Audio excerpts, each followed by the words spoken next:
안녕하십니까. 프로그래밍 언어 17장 마지막 다중 소스 파일에 대해서 같이 배워보도록 하겠습니다.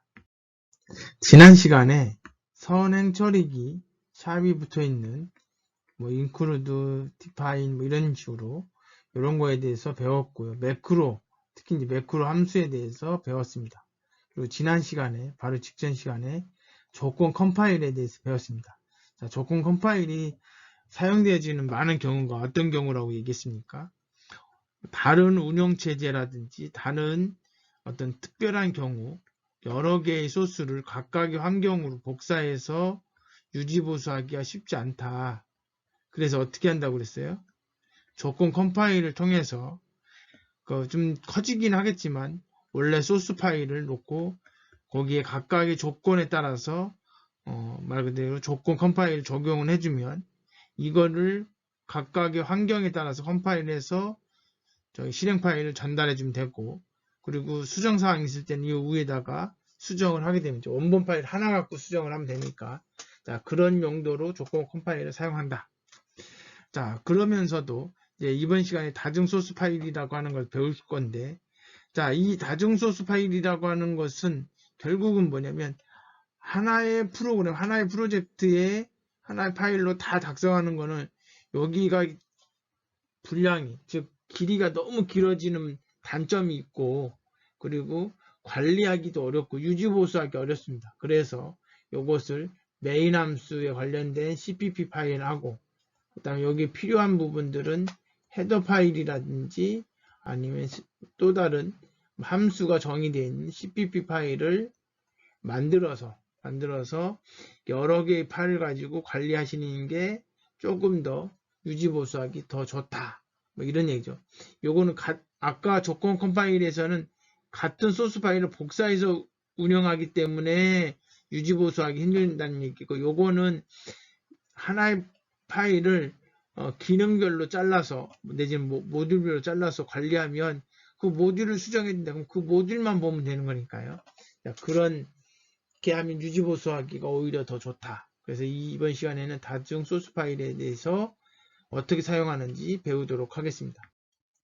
자, 다중 소스 파일은 하나의 프로젝트 안에 여러 개의 소스 파일을 생성하는 것을 의미한다.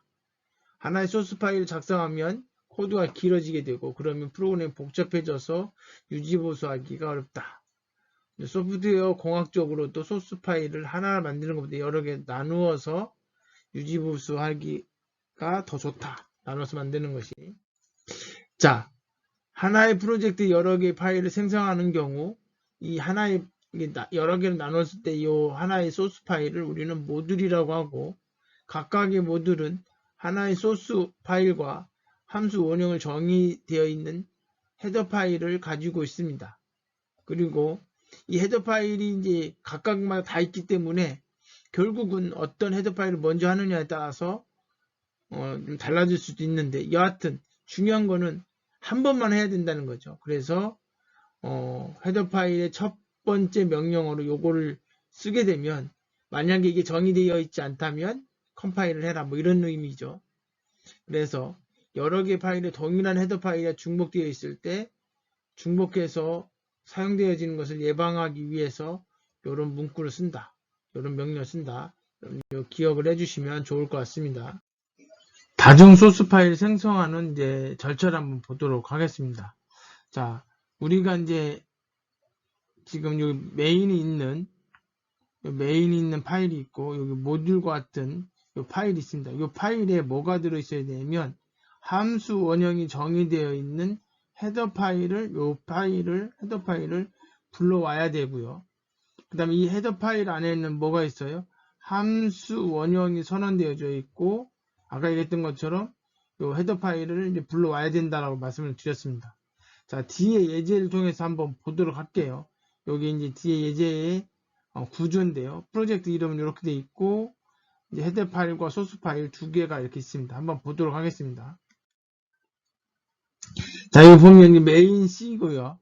자, 여기는 이제 필요하죠. 입출력에 관련해서. 그 다음에 여기에 sum이라고 하는 헤더 파일을 추가하겠다라고 되어 있습니다. 자, 그러면 요 sum에 있는 썸 헤더 파일에 있는 내용들이 이쪽으로 추가가 됩니다. 그게 바로 뭐 선행 처리기죠. 그리고 나서 메인 함수에 의해서 자 먼저 숫자 하나를 입력하고 숫자 두 번째를 입력받고 그리고 나서 이 썸을 이제 실행 호출을 하겠죠. 호출하면 요 헤더 파일에 있는 요 정의를 보고 이제 실행을 하겠죠. 이제 그때는 이제 여기에 함수의 내용 정의가 되어 있지는 않습니다. 원형만 있습니다. 원형만. 정의는 어디에 되어 있냐? sum.c라고 하는 곳에 정의가 되어 있습니다. 뒤에 가서 더 설명을 드리도록 하겠습니다. 그래서 그 결과를 출력하는 거고요. 자, 그러면 아까 했던 헤더 파일이 아까 main.c라고 하는 것을 실행하기 전에 선행 처리기에 의해서 이게 복사가 되는 거고 그 안에 그리고 나서 이제 뭐 이 함수를 호출할 때 이제 여기를 가져다가 수행을 하겠죠. 그래서 이 함수가 여기 sum.c라고 하는 곳에 정의가 되어 있습니다. 그리고 얘도 이 함수 원형이잖아요. 함수잖아요. 함수 원형이 어딘가에 정의되어 있어야 되는데 이 헤더 파일에 정의를 해놨기 때문에 여기 샵 include sum이라고 하는 헤더 파일을 추가를 해서 결국은 함수 원형을 여기다 기록을 하죠. 그리고 이 함수가 호출이 돼서 그 결과를 리턴해 주면 다음과 같이 10, 20을 입력했을 때 30이 출력이 됩니다.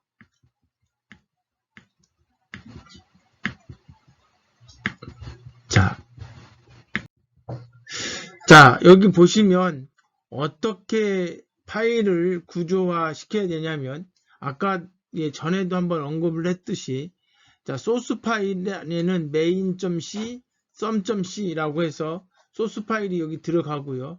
헤더 파일은 헤더 파일 디렉토리 밑에다가 추가를 해주면 됩니다.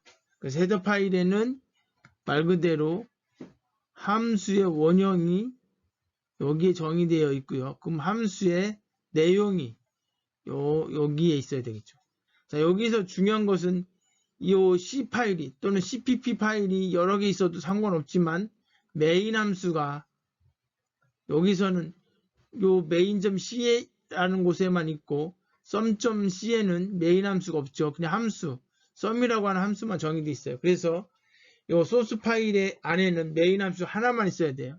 우리가 이제 프로젝트 계속 만드는 게 번거로워서 이 소스 파일에 여러 개 놓고 각각마다 다 메인 함수가 있었죠.